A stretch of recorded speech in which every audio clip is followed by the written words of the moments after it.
What is going on, beautiful people? I am Lee Hammock, the diagnosed self-aware narcissist known as mental illness, and welcome to another episode of A Narcissist Explains.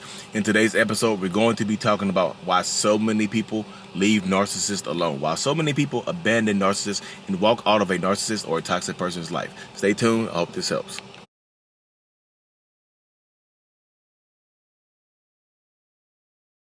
So if a narcissist or a toxic person says something like, fine, why don't you just leave me like everybody else has?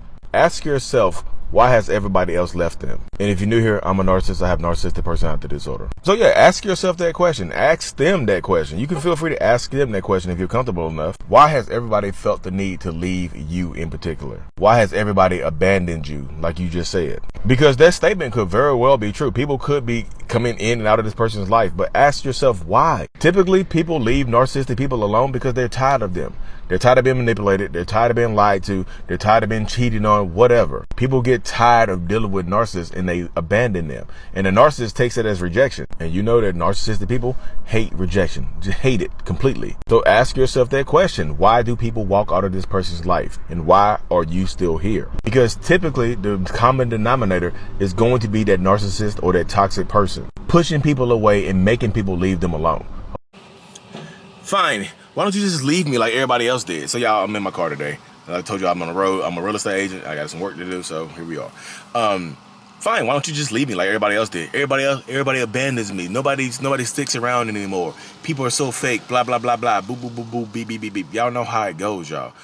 If somebody says that to you, narcissist, toxic person, or whoever, ask yourself, unless these people are passing away and dying around them, consistently, then why are people walking out of this person's life? And if everybody around that person is dying, you need to ask yourself a question too, because why everybody dying except you?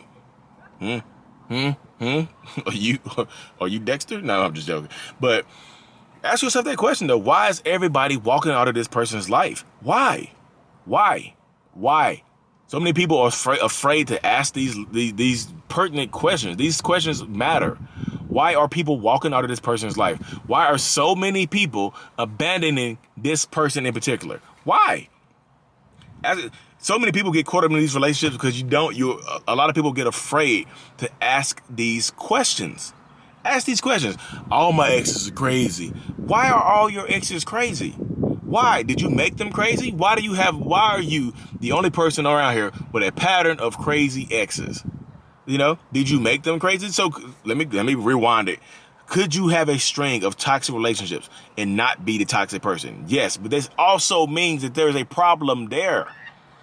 That also means that there is a problem there. If you're not the toxic person in a string of back-to-back relationships, you need to go see some therapy. Go see the therapist of why you keep picking these toxic ass people. So if it's not you, you still need to go to therapy. That's why I say ask these questions. Like, so you've got 3 back-to-back exes. Did you cheat on them? Yeah, I cheated on them, but then cheat. What does cheating really mean? Yo, ask these questions to protect yourself, to protect your peace, to protect your mental health. So many people are just scared. What if I ask that question and they leave me alone because they get offended? Then they're not meant for you. They're not meant to be. This is not your person. I know you might think this is your soulmate or whatever. I know you think this is your soulmate or whatever, but it might not be, y'all. This might not be your person. I think y'all need to accept the fact that this literally might not be the person for you. So many people just I know, being alone sucks. It really, really does. Being alone sucks. Not having people around you sucks and whatnot. But picking the wrong person sucks more because you leave a life of you're not. So many people agree with this term. You're never more alone in a relationship than when you're in a relationship with a narcissist. You never feel like you're more alone than if you're not if you're in a relationship with a narcissist. So many people have said the same thing over and over again. Like literally, over and over again, I've heard the same thing. Like I felt alone while I was in this relationship. I was in a relationship for 6 years. I always felt alone. Like we never cuddled, we never did anything, never had no affection, never went out to dinner. They were terrible to me, blah, blah, blah, boo, boo, boo, beep, beep, beep. You get it, you understand it. It's like a broken record, y'all. So many people ask these questions. Why does everybody walk out of your life? Typically, people walk out of narcissist lives because, like I said in the TikTok, people get tired of being lied to. People get tired of being manipulated. People get tired of being used. People get tired of being abused. People get tired of this one-way beneficial relationship. This is not a symbiotic relationship with both or all parties benefit off each other equally.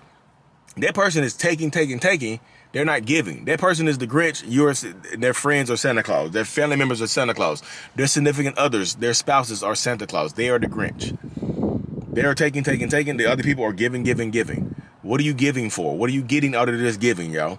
Ask yourself these questions. I feel like you have to ask yourself these questions, because if you do not ask yourself these pertinent questions, you're headed down a road of despair, and nobody's going to feel bad for you. I promise you. Ask these questions, y'all. Ask questions. Why are your relationships failing like this? Did you cheat? Are you a cheater? And they say yes, they have a pattern. There's a pattern right there. I've cheated my whole life. Ask these questions. If they don't like asking people, so many people want to know how do I avoid narcissists? How do I spot a narcissist early on? Ask pertinent, deep questions. Don't ask surface level yes or no questions. You can ask those as a warm up. Warm them up. What's your name?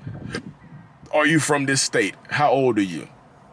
You can ask those little warm-up questions, but you need to get pertinent. You need to make them uncomfortable, because if they're meant to be, they should be able to feel uncomfortable around you.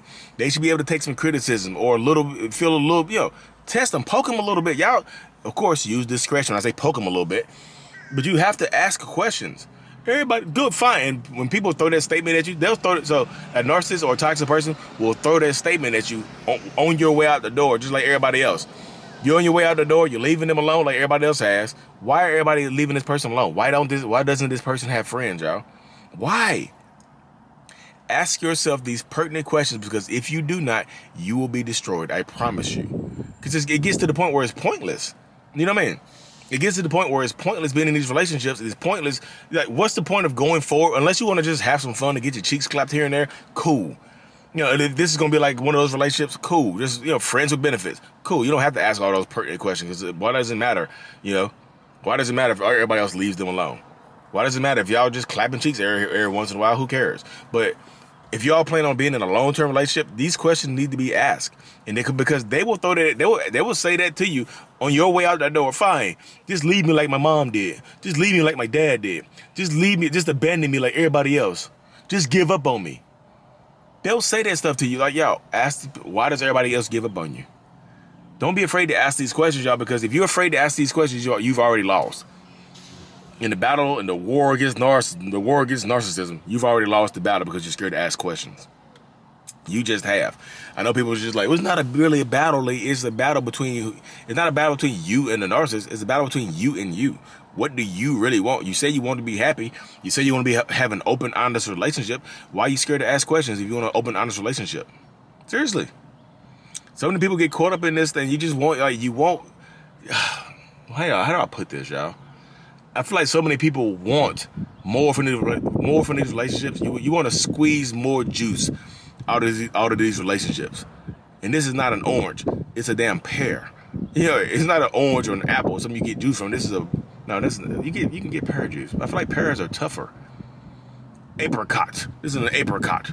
Or a walnut. This is a you try to juice a walnut. This is a walnut.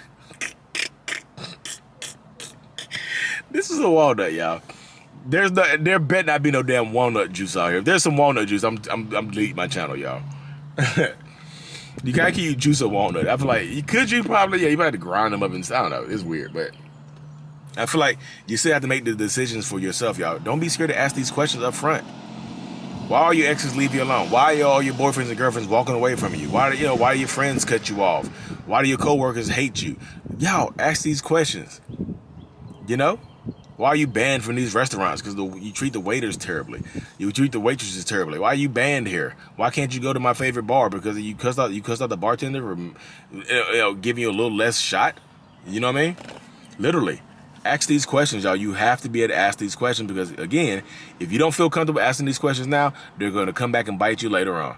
I knew I should have left then. I knew I should have left back then. But you end up wasting 2 extra years of your life because you got afraid to ask the right questions. And that thought about wasting that time is going to eat away at you because y'all, backbone, get some backbones and some courage, and stop letting these people run over top of you. I'm telling you, they're going to run over top of you. They just are.